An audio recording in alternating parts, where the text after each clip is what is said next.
자, 오늘 이야기도 너무나 잘 아는 성경의 내용이죠. 야곱이 이 장자권을 빼앗기 위해서 아버지와 형을 속인 뒤에 형으로부터 보복이 두려워서 어머니의 권유를 받고 이 어머니의 고향, 이 외삼촌이 있었던 라반이 있었던 이 하란 지역으로 도피를 하게 되는 말씀입니다. 이 사기치고 도망가는 이 꼴이 이스라엘이라고 하는 그 이름에 걸맞지 않은 모습처럼 보이죠. 그래서인지 오늘 이 본문을 기록하고 있는 28장의 가장 처음에는 그가 떠나야만 했던 이유를 다르게 이야기를 합니다. 배우자감을 찾기 위해서라고 이야기를 하고 있지요. 1절부터 2절 말씀을 보면 이삭이 야곱을 불러 그에게 축복하고 또 당부하여 이르되 너는 가나안 사람의 딸들 중에서 아내를 맞이하지 말고 일어나 밧단 아람으로 가서 내 외조부 부두엘의 집에 이르러 거기서 내 외삼촌 라반의 딸 중에서 아내를 맞이하라. 이것은 당시 이제 율법에서, 유대의 율법에서는 이방인과의 통혼, 결혼이라고 하는 것을 금지하는 조항이 있었기 때문에 그래서 아내감을 찾기 위해 먼 곳으로 가야 했다. 그래서 외삼촌이 있는 그곳으로 가서 아내감을 데려오려 했다. 이렇게 마치 도망가는 야곱을 두둔하는 듯한 이야기를 우리에게 전하고 있습니다. 근데 따지고 보면 이 하란 또는 이 밧단 아람이라고 하는 이 지역도 이방 지역이기는 마찬가지죠. 그러니까 그런 의미에서 본다면 이 말이 약간 좀 궁색한 변명처럼 들릴 수도 있는 내용입니다. 근데 이후에 어떻든 중요한 건 야곱이 고향을 떠나게 됐다라는 바로 그 사실은 변함이 없죠. 그리고 그 과정 중에 하나님을 만나는 체험을 했다. 그리고 그곳에서 놀라운 경험을 했다라고 하는 것이 오늘 본문 말씀에서 전하는 아주 핵심이 되는 메시지입니다. 그리고 그것을 통해서 때로는 우리 인생길에서 마주치게 되는 예측하지 못한 어려움들, 고난의 시간들, 또는 좌절과 낭망의 순간에 신앙으로 산다는 게 무엇을 의미하는가? 하나님을 만난 사람으로 그 체험을 통해서 얻는 건 무엇이고 그것을 가지고 살아간다는 것은 무엇인가를 우리에게 가르쳐 주고 있지요. 이 본문에 나와 있는 것처럼 이 모든 것이 익숙하고 편했던 고향 땅을 떠난다는 것은 아주 쉬운 일이 아닙니다. 이 야곱에게는 특히 어려운 일이었을 거예요. 왜냐하면 야곱은 늘 엄마 옆에서 자라난 사람이라고 성경은 기록하고 있지요. 그러니까 꽤 위험 부담이 큰 도전이었을 거예요. 이 엄마의 손 안에서, 흔히 엄마의 치마복 안에 있었다라고 이야기를 할 만큼 마마보이에 가까운 게 야곱의 모습이었는데 그가 두렵고 떨리는 마음을 가지고 이 길을 떠난다는 것, 그것은 굉장히 그에게는 어려운 선택이었을 가능성이 굉장히 크죠. 그러나 어쩔 수 없는 불가피한 상황이 그에게 일어난 겁니다. 그래서 오늘 본 말씀은 그가 길을 가던 어느 날 이 해가 지면서 어떤 한 곳에 이르러서 그곳에 잠을 자야 했다라고 하는 이야기로 시작을 하죠. 11절 본문 말씀에 보면 한 곳이라고 이야기한 이 장소는 야곱이 후에 베델이라는 이름을 붙여 주었죠. 그러니까 그 전까지는 미지의 땅입니다. 그러니까 이름을 알 수 없는 땅입니다.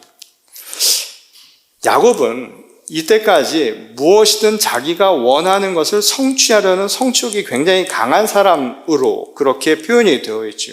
그러니까 나름대로 자기 인생의 로드맵을 가지고 살은 사람이에요. 그러니까 로드맵을 갖고 산 사람에게 있어서 내 인생의 이정표라는 게 중간중간에 다 있죠. 우리 인생의 로드맵이라는 게 나름대로 이정표를 가지고 살아갑니다. 어느 때가 되면 내가 이렇게 뭘 얻어야 되고 성취를 하고 또 이때가 되면 결혼도 하고 또 이때가 되면 자식도 낳고 이때가 되면 어떤 간판을 얻는다라고 하는 나름대로 이정표를 보면서 나는 내 인생을 잘 살았다라고 생각하는 게 대부분 사람들의 생각이었죠. 그런 의도에서 본다면 지금 야곱은 자기의 로드맵에 애초에 없었던 그 장소에 왔다는 것을 알 수 있죠. 말하자면 단순히 이것은 장소를 이야기하는 게 아니라 그의 인생에서 예측하지 못한 전혀 알 수 없었던 상황이 벌어지고 있었다는 것을 우리에게 보여주는 장면이라는 거예요. 이 성공을 위해서라면 물불 가리지 않고 달려들 만큼 성취 욕구가 강한 사람, 그 청년이 갈피를 잡지 못하는 이런 난관에 부딪히게 되었다. 그리고 돌베개를 베고 노숙을 해야 되는 상황에 처해 있다라는 상황을 한번 생각을 해보십시오. 얼마나 인간적으로 처참한 심정이 들었을까요? 내가 인생에서 이런 계획을 가지고 젊은 혈기를 가지고 지금까지 열심을 다해서 살아왔는데 어느 순간 그게 내 마음대로 되지 않는다는 것, 그리고 현실이 나를 붙들고 있는 듯한 느낌이 들 때 오는 그 당혹스러움은 아마 여러분들도 경험한 바 있을지 모르겠습니다. 저는 가끔씩 어떻게 해서 목회자가 됐느냐라는 질문을 가끔 받는데요. 아마 오늘 이 시간이 그걸 여러분들과 나누는 첫 시간이자 마지막 시간이 될지도 모르겠지만, 이 고등학교 때부터 저는 이 선생님의 영향을 참 많이 받았던 것 같아요. 누구를 만나느냐가 굉장히 중요한데, 저는 그때 사회의식이 아주 강한 선생님을 중3 때 만나서요. 고등학교 때부터 사회 문제에 대한 의식을 참 많이 갖고 살았습니다. 특히 저희 아버지가 노동자셨는데 노동자의 삶으로 살아간다는 게 참 피곤하고 또 그에 맞는 사회의 대접을 받지 못한다는 생각을 늘 가지고 살았습니다. 그래서 제가 처음 시위에 참여를 하고 고등학교 2학년 때 처음 학생 운동에 참여를 했던 것으로 기억합니다. 근데 고등학교 2학년 때 참여를 했으니 싹이 어땠는지는 아시겠죠. 그래서 저는 그때 학교에서 학사 경고를 먹고 그 당시에는 정학이라고 해서 학교에서 말하자면 페널티를 받았습니다. 근데 그게 후에 대학을 들어가는 것이나 현실적으로 굉장히 어려움이 되는 길이 됐지요. 옳은 것을 했다고 판단을 했는데 현실적으로는 굉장히 어려운 길을 가야 했고, 어린 나이에 제 생각이 굉장히 흔들리게 만드는 계기가 됐습니다. 대학에 들어가서는 오죽했을까요? 대학에 들어가서도 사회 정의 그리고 노동 문제에 대한 관심을 가지고 거기에 최선을 다해야 되겠다는 생각을 하게 되었습니다. 근데 막상 현실은 제 생각과 많이 다른 거예요. 그리고 마음 한 구석에는 현실에 대한, 내가 그냥 옳은 것을 하는 것과 잘 사는 것은 다를 것 같다는 생각을 늘 하면서 살았습니다. 그러니까 늘 항상 그 안에서 갈등이라고 하는 것을 경험할 수밖에 없었죠. 그리고 결국 제가 선택한 것은 일반 취업을 해서 사회에 직접 들어가서 일하기보다 그냥 공부를 해보자. 왜냐하면 공부를 잘 안 했으니까 공부를 더 해보자 하는 의도로 저는 대학원을 들어가서 공부를 시작을 했습니다. 공부를 시작하니까 인생의 이정표가 하나 생기더라고요. 뭐가 되고 싶었냐면, 여기도 계시지만 학교 교수가 되거나 또는 연구원이 되거나 학자로서의 삶을 살고 싶다는 생각을 그때 하게 된 것입니다. 그리고 나름대로 거기서 최선을 다한 삶을 저도 나름대로는 살았다고 생각을 합니다.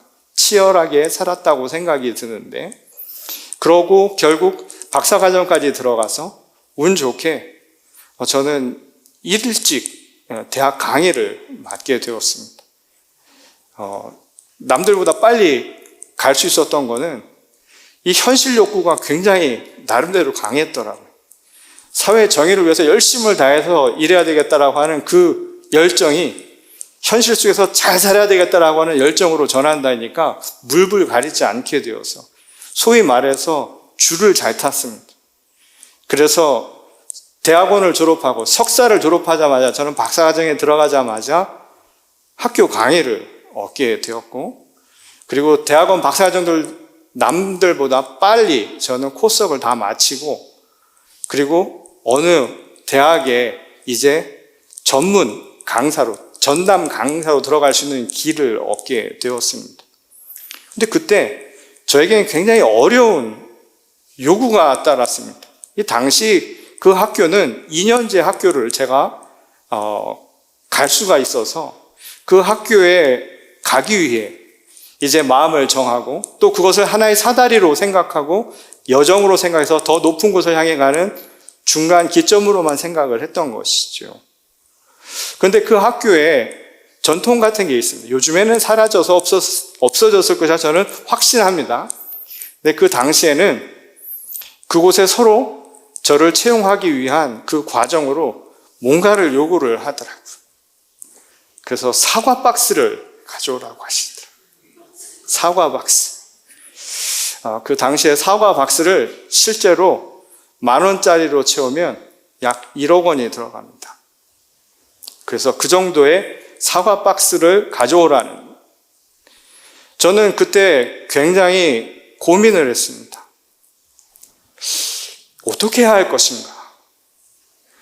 근데 그때까지 나름대로 생각하고 있는 양심이라고 하는 것도 있고요.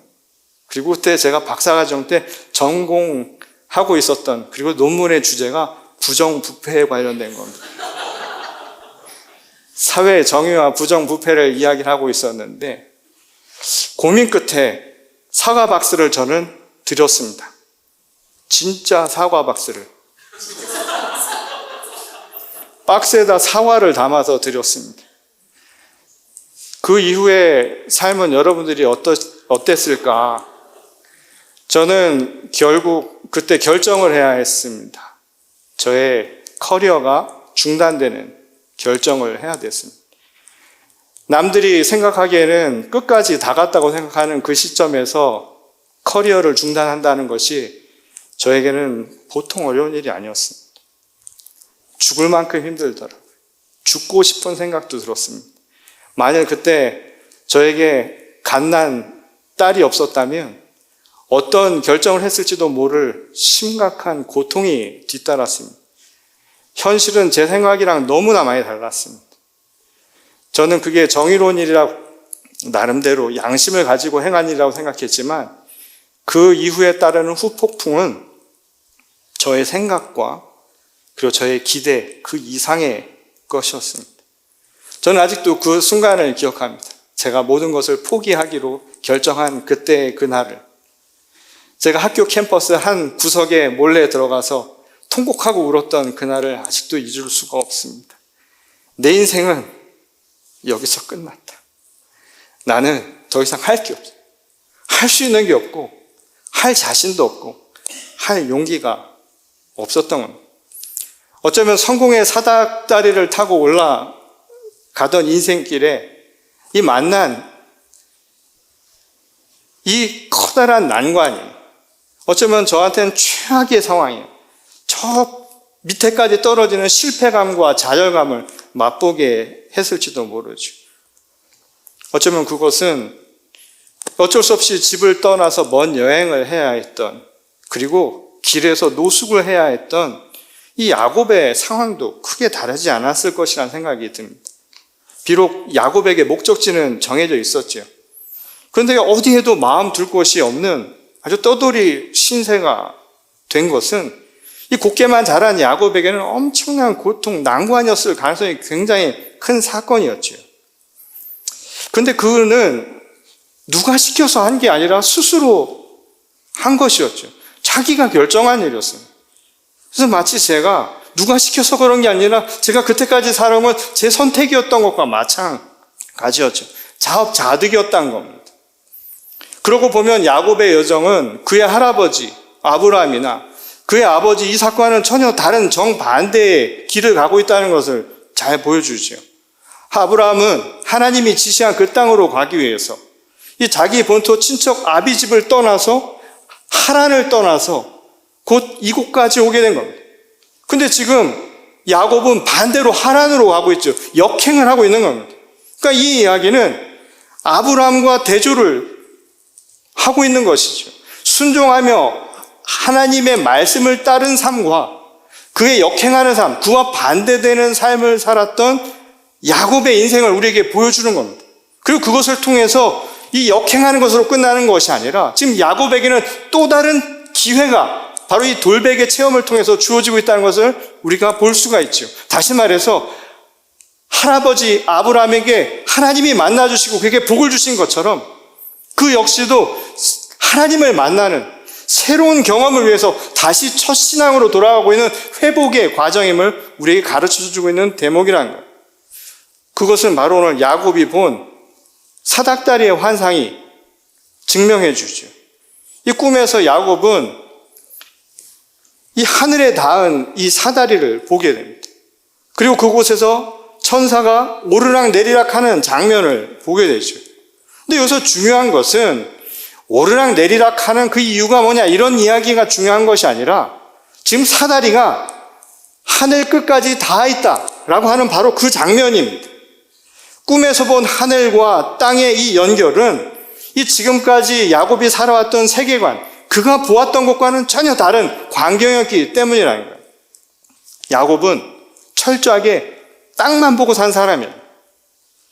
야곱은 철저하게 세속적인 세계관을 따른 사람인 거죠. 그래서 현실적인 성취 욕구를 충족시키는 것, 그게 삶의 목표가 되었고 그래야 행복하다고 믿었던 거예요. 우리 인생이 나름대로 이정표를 가지고 살아가죠. 자기 로드맵이 있어요. 그래서 그 이정표를 발견할 때마다, 내가 거기에 도달할 때마다 나는 만족감을 얻는 거예요. 성취감을 얻으면서 살아가는 거예요. 그게 복이라고 사람들은 생각을 하고 있는 거예요. 야곱의 모습이 그랬다는 겁니다. 근데 그것은 아브라함과 전혀 다르죠. 그의 아버지 이삭과도 다른 거예요. 왜냐하면 그들은 복을 하나님으로부터 받았으니까. 하나님으로부터 받은 복이라는 거예요. 내가 스스로 만든 것이 아니라 모든 것이 하나님으로부터 온 것이라는 겁니다. 하나님이 지시한 것, 로드맵도 하나님이 주신 것이고 그 모든 이정표들마다 하나님이 복을 허락해 주신다는 거예요. 이것이 바로 야곱과 아브라함, 이삭의 차이라고 할 수 있는 부분인 것이죠. 근데 야곱처럼 생각을 해보면 세상의 복이라고 하는 것은 누릴 수가 없어요. 왜냐하면 자기가 세운 것은 그냥 거기에서 멈출 뿐이라는 거예요. 끊임없이 이정표를, 표적을 봐야만 사람들은 만족할 뿐이라는 거예요. 근데 그것도 표적이라고 하는 것은 그때그때 있는 것이기도 하지만 또 한 번 만나면 또 다른 표적이 생기지 않으면 사람들은 만족할 수 없는 존재라는 겁니다. 스스로는 복 받으며 산다고 생각할 수 없는 거예요. 무엇보다 애당초 불가능한 것이 그 중간중간을 어떻게 하냐는 겁니다. 그리고 모두가 다 그런 복을 누릴 수도 없어요. 세상의 이치라는 게 하나를 얻으면 하나를 잃기 마련입니다. 누군가 얻는 사람이 있으면 누군가는 잃어버리는 사람이 있다는 거예요. 야곱이 취해서 얻었 그 결과 형 에서는 하나를 놓을 수밖에 없는 것, 잃어버리는 상황, 이게 바로 세상의 이치, 세상의 방식이라는 겁니다. 그런 점에서 오늘 사닥다리의 꿈을 통해 얻은 돌베개 체험은 모든 것을 땅의 방식이에요. 세속적인 방식으로만 풀려있던 야곱에게 새로운 시선을 준 사건이었다는 거예요. 땅으로만 보고 살지 말라는 거죠. 진정한 복은, 진정한 생명의 그 축복은 땅에서 오는 게 아니라는 거예요. 스스로 거둘 수 있는 것도 아니라는 거예요. 하늘로부터 오는 복이요. 그게 중요하다는 겁니다. 그냥 우리가 구해야 할 복은 뭐냐 하면 하나님의 은혜를 인하여 믿음으로 말미암아 얻는 것이어야 한다는 거예요. 이 오늘 본문의 바로 다음 구절인 20절에서 야곱은 이렇게 이야기합니다. 하나님이 나와 함께 계셔서 내가 가는 이 길에서 나를 지키시고 먹을 떡과 입을 옷을 주시어.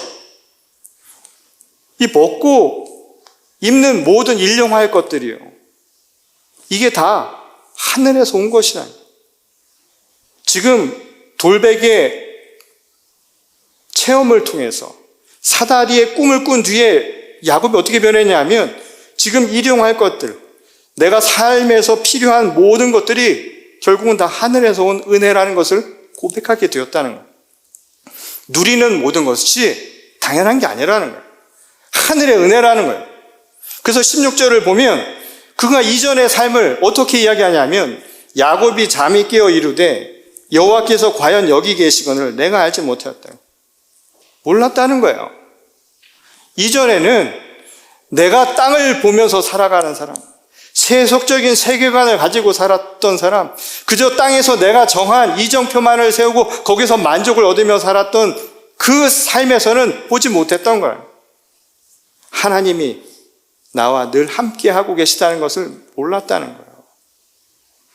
완전히 변화된 시선이 생긴 것이죠. 제가 내 인생이 어느 한순간 무너졌다고. 이 돌베개 베는 것 그 이상의 고통이었습니다. 물론 지금 생각해 보면 뭐 아무것도 아니에요. 아마 야곱도 지나간 후에 자기가 돌베개 베고 꿈을 꾸던 그 시절을 아름답게 기억할 수 있을지 모르겠습니다. 아마 여러분들도 똑같은 경험을 하실지도 모르겠어요. 그런데 그 순간이 우리에게는 너무나 고통스럽습니다. 인생이 무너진 것 같아요. 절망의 순간, 아무것도 안 된 것 같아요. 내 인생에서 나는 무너져버리고 실패자라는 생각이 드니까 더 이상 어떻게 설 수 있는 힘이 없어요. 그리고 내가 옳다고 생각했던 것조차도 나에게는 아무 도움이 되지 않는다라고 하는 현실에 내가 맞부딪히게 되니까 저를 지탱해 주던 힘마저 약화되는 것을 느끼게 됐어요. 살고 싶지 않은 생각이 듭니다. 근데 그것은 철저하게 모든 것이, 모든 로드맵이 내가 정한 그대로 있다고 믿었기 때문에 나타난 현상이었던 것이죠. 오늘 야곱의 꿈처럼 저 역시도 그 어려운 순간 꿈을 꿨어요. 믿거나 말거나 저에게는 그 꿈을 통해서 하나님을 만나는 환상을 경험했습니다. 그리고 저 역시도 하나님과 딜을 했습니다. 내가 어떻게 살면 좋을 것인가. 그래서 얻은 길이 이 신학을 하고 하나님의 종으로, 그리고 정말 공의로운 삶이 무엇인가를 꿈꾸는 것만이 아니라 정말 실현하면서 살아보자 라는 다짐을 저는 꿈을 통해서 한 일이 있었습니다. 그리고 세상의 것만이 아니라 하나님의 말씀대로 살아가는 것이 어떤 삶인가에 대한 스스로 도전하고 싶은 다짐도 하게 되었지요. 그것이 저에게는 정말 하나님을 만난 순간입니다. 저는 이미 모태신앙으로 하나님을 알았다고 생각을 했는데 정말 하나님을 만난 건 바로 그 순간이었습니다. 야곱도 아브라함과 그의 아버지 이삭을 통해서 하나님의 존재는 알았겠죠. 그러나 정말 하나님을 만난 것은 바로 이 돌베개 체험을 통해서 만날 수 있었던 거예요.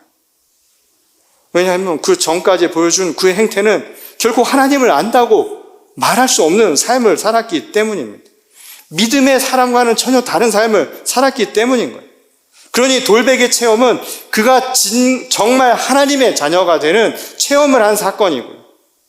그리고 그것을 통해서 세상의 것이 아니라 하나님의 말씀 가운데 살아가는 것이 무엇인가를 깨닫는 순간이었다는 거예요. 새로운 인생의 이정표를 여는 순간이었던 것이죠. 야곱이 하나님의 은혜를 깨닫고 난 뒤 돌베개를 베고 잤던 그곳을 그래서 베델이라고 이름 붙인 것 아닙니까? 그만큼 변화된 그의 인식, 그의 세계관이 바뀌었다는 것을 보여주는 대목이죠. 베델이라는 말의 뜻이 하나님의 집입니다.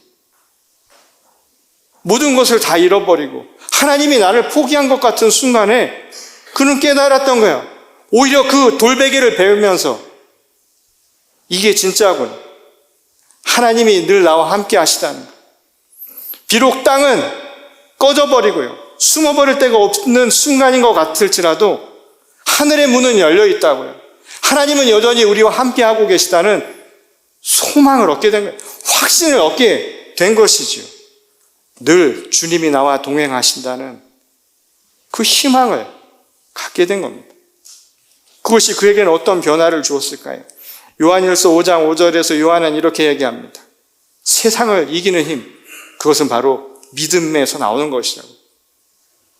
비록 세상에 진 것처럼 좌절하고 낭망하고 실패한 삶을 살아가는 것 같지만 세상을 이길 힘을 믿음을 통해 얻었다는 고백인 것이죠. 지금 야곱은 그 믿음을 다시 회복하게 되었던 겁니다. 그리고 새로운 인생의 길을 열게 된 것이죠. 저는 요즘 교회를 생각하면서 이제 미래에 대한 염려를 조금씩 하게 되었습니다. 요즘에는 교회나 교단마다 로드맵을 이야기를 하죠. 어떻게 해야 된다. 그리고 나름대로 또 이정표를 막 세워갑니다. 몇 명이 와야 되고, 또 교회가 얼마나 더 개척되어야 되고, 교회가 어떤 방식으로 가야 된다라고 하는 로드맵들을 세우죠. 근데 과연 그것이 오늘 우리 시대를 설명해 줄 수 있을까? 교회의 상황을 이야기해 줄 수 있을까? 라는 걱정을 하게 됩니다. 지난해 한국에서 발표된 한 통계에 의하면 한국의 대표적인 6개의 교단들이 있죠. 장로교에서는 예장 통합 합동, 그리고 기독교 장로회라는 데 있고, 또 성결교회가 있고, 그리고 우리 감리교회가 있죠. 대체적으로 이런 교회들이 지금 어떤 상황인가 하면 통계적으로 약 40만 명이 줄었다는 거예요. 한국 통계는 굉장히 과장되는데 40만이라고 하는 것은 실제보다 더 많이 줄었을 거라는 것을 짐작할 수 있지요. 지금 우리 연합감리교회도 이 개신교단 중에 가장 큰 교단 중에 하나입니다. 우리 한국교회랑 달리 장로교회는 실제로는 장로교회 같은 경우는 이 미국에서 군소교단이지요. 근데 우리 감리교 역시도 약 150만 명의 수가 줄었습니다. 그리고 교회를 통계를 보게 되면 평균 연령이 60대를 넘었다라는 이야기가 있고요. 목회자의 평균 연령이 59세라는 통계가 있습니다. 제가 20년 전 목회를 시작할 때도 젊은 목사, 지금도 젊은 목사, 잘하면 은퇴할 때쯤에도 젊은 목사라는 이야기를 듣고 나갈지 모르는 이런 상황입니다. 우리가 있는 이 이민 공동체에서는 통계적으로 이미 이민자 수가 급격히 줄어들었고, 앞으로 한인 교회를 지금과 같은 1세대 중심의 교회로 앞으로 10년, 20년 계속 지속할 수 있을 것인가 의문을 제기하고, 이것은 합리적인 의심입니다. 그리고 오늘 우리 현실이 과연 10년 뒤, 20년 뒤 지금 우리가 생각하는 교회, 그런 신앙을 유지할 수 있을 것인가 질문을 하지 않을 수 없습니다. 저는 이런 현실에 오늘 이 돌베개 체험을 한 이 야곱의 이 이야기가 아주 중요한 사실을 가르쳐주고 있다는 사실을 깨닫습니다. 어느새 우리도 야곱처럼 이 교회도 신앙도 아주 지독하게 세속적인 세계관을 통해 바라보고 있는 것은 아닌가라는 질문입니다. 어쩌면 오늘 이 말씀은 우리에게 다시 하늘의 뜻을 구하라는 메시지로 들어야 할 말씀이라는 거예요. 진짜 우리가 고민해야 할 문제는 표면적인 문제가 아닌 거예요. 교회 재정이 줄어들고 교회 출석 사람의 수가 줄어드는 것, 그래서 그것을 위해서 어떤 것을 행해야 되냐, 표면적인 것에 변화를 주어서는 결코 교회가 기독교 신앙이 다시 살 수 있는 게 아니라는 겁니다. 그것은 우리들의 삶을 마치 이정표를 세워놓고 그것을 정복해야만, 거기에 도달해야만 만족하는 것과 똑같은 현상일 수 있다는 겁니다. 오늘 야곱의 돌베개 체험은 우리에게 이야기합니다. 문제는 그게 아니라는 거예요. 하나님을 진짜 만나는 체험을 하는 거라요. 정말 하나님을 믿는 그 믿음을 오늘 우리가 회복해야 한다는 거예요. 그럼 우리에게 질문이죠. 과연 우리는 그렇게 살고 있는가? 교회가 세상의 다른 조직과 상관없는 똑같은 모습을 행하고, 기독교 신앙인이라고 하는 믿음의 사람들이 10년, 20년 평생을 신앙인이라고 살아오면서도 세상과 다를 바 없는 똑같은 삶을 살아가고 있다면 우리는 10년, 20년 뒤가 아니라 지금 당장 우리는 살아있는 교회와 살아있는 신앙인의 삶을 살고 있지 못하다는 거예요. 오늘 이 야곱의 이 체험은 우리에게 똑같은 시련과 도전을 줍니다. 그리고 우리에게 희망을 주기도 하죠. 땅에서 모든 문제, 여러분, 하늘의 문제로 풀 수 있습니다. 해답은 하나님의 말씀으로 살아가는 자에게 주신 그 믿음을 통해 이룰 수 있다는 겁니다. 비록 세상에서 땅이 꺼질 듯한 고통의 순간을 살아갈지라도 오늘 하나님이 나와 함께 하시니 하늘의 말씀을 오늘 간직하며 그것을 믿음으로 실천하며 살아가고 있다면 거기에 진정한 복이 따른다는 겁니다. 오늘 이 믿음을 우리 교회와 그리고 우리들의 성도의 삶을 통해서 회복할 수 있으면 좋겠습니다. 제가 한국을 떠날 때 제 친구들이 저에게 전화를 해서 딱 한마디를 했습니다. 아직도 잊을 수가 없어요. 왜냐면 공항 떠나기 전에 마지막으로 들었던 한마디였으니까. 3글자입니다. 놈. 아직도 잊을 수가 없습니다. 저는 지금 그 말에 확신을 갖게 됐어요. 미쳤습니다. 하나님의 말씀에, 그리고 그것이 옳다라고 하는 믿음을 아직도 가지고 있습니다. 비록 그것이 살아오는 과정 속에서는 굉장히 불편하고 또 어떤 이들에게는 힘든 과정인지 모르지만 저는 아직도 그 믿음을 가지고 살아가고 있습니다. 모두가 다 그렇게 성직자처럼 살라는 이야기가 아닙니다. 오늘 우리 삶의 기준이 바뀌는 것이고 그것을 통해서 내 삶을 잠시 돌아보는 거예요. 그리고 거기에서 진정한 하나님이 함께 하심을 통해서 소망을 얻는 겁니다. 그리고 살아가는 진정한 용기를, 그리고 세상을 바꿀 수 있는 힘을 얻는 겁니다. 제가 다시 말씀드리지만 이게 되지 않으면 절대 바뀌지 않습니다. 내가 바뀌지 않으면 교회는 절대 안 바뀝니다. 교회가 바뀌지 않으면 세상도 절대 바뀌지 않습니다. 아주 작은 것, 믿음이 있다면, 정말 믿는다면 그 믿음대로 살아갈 수 있는 것, 그게 오늘 돌베개 체험을 통해 우리에게 주시는 말씀이 아닐까요? 바라기는 우리 교회와 성도님들의 삶 속에 때로는 돌베개처럼 힘들고 어려운 순간일지라도 오늘 이 시간 임마누엘 함께 하시는 하나님의 돌보심을 여러분들이 확신하시고 힘을 내서 세상을 향해 나가시기 바랍니다.